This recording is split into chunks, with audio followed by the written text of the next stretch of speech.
नमस्कार, मैं रंजू सिंह। आप देख रहे हैं द सन एक्सप्रेस। पार्टी में रहकर भी बागी बने राजीव सब्यसाची जैसे नेताओं को निकाल बाहर करेगी भाजपा। पश्चिम बंगाल विधानसभा चुनाव में भारतीय जनता पार्टी की करारी शिकस्त और ममता की प्रचंड जीत के बाद तृणमूल छोड़कर भाजपा में आए नेताओं के सुर भी बिगड़ने लगे हैं। ऊपर से ममता के पूर्व सहयोगी मुकुल राय के 4 साल तक भाजपा में रहने के बाद तृणमूल में वापसी करते ही उनका हाथ पकड़कर भाजपा में आए राजीव बनर्जी, सब्यसाची दत्त जैसे नेताओं के तेवर बागी हैं। वे सरेआम तृणमूल में लौटने की बातें तो नहीं कर रहे हैं, लेकिन अपने बयानों से भाजपा की मुश्किलें बढ़ा रहे हैं। ऐसे में सिर दर्द बने इन नेताओं के लिए भारतीय जनता पार्टी ने अहम रणनीति अपनाई है। इन्हें बहिष्कृत करने का निर्णय लिया गया है।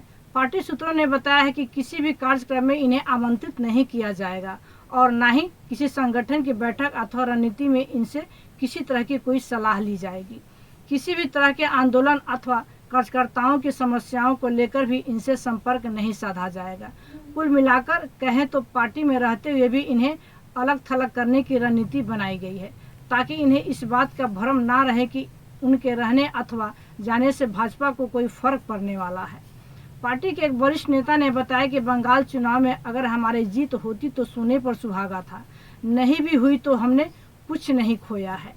भाजपा दुनिया की सबसे बड़ी पार्टी है और देश भर के सबसे अधिक राज्यों में हमारी सरकार है।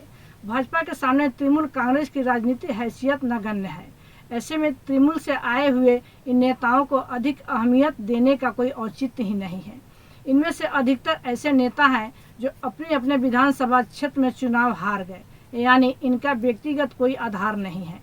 इसीलिए इन्हें पार्टी अहमियत तो देगी ही नहीं, साथ ही इनके बयानों और गतिविधियों पर भी निगरानी रहेगी। जिस दिन पार्टी को लगेगा कि इनकी करनी अथवा बयानों की वजह से नुकसान हो रहा है, इन्हें पार्टी से निकाल दिया जाएगा।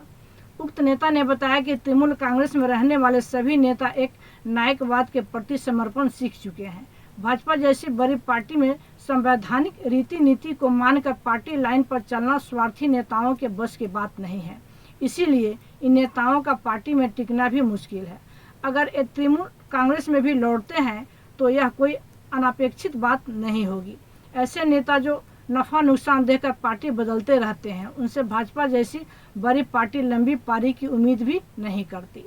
लाख कोशिश के बावजूद भाजपा में विश्वस्त नहीं बन सके थे मुकुल। उक्त नेता ने यह भी बताया कि जब मुकुल राय 2017 में भाजपा में आए थे, तब से लेकर जब तक वह पार्टी में रहे, उन्होंने अपनी ओर से भरपूर कोशिश की कि उन्हें संगठन में काफ़ी अहमियत मिले, लेकिन ऐसा हुआ नहीं। भाजपा अनुशासित और संगठन आधारित पार्टी है। यहाँ क्षेत्रीय पार्टियों से आने वाले नेताओं के आने जाने से कोई अंतर नहीं पड़ने वाला है। उक्त नेता ने यह भी कहा कि लोकतंत्र में पक्ष और विपक्ष दोनों की अहमियत बराबर है। जो सरकार में है उनकी भी और जो विपक्ष में है उनकी भी।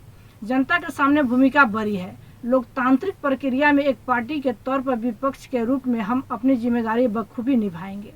हमें कम सीटें मिले या ज़्यादा, यह अब आई गई बात हो गई है। अपनी सांगठनिक क्षमता के जरिए राज्य में लोगों की आवाज़ को मुखर तरीके से उठाना हमारी पहली प्राथमिकता है और इन नेताओं के रहने अथवा जाने के बारे में कोई चिंता नहीं है। इसी तरह की खबरों के लिए आप जुड़े रहें तो सन एक्सप्रेस के साथ। धन्यवाद।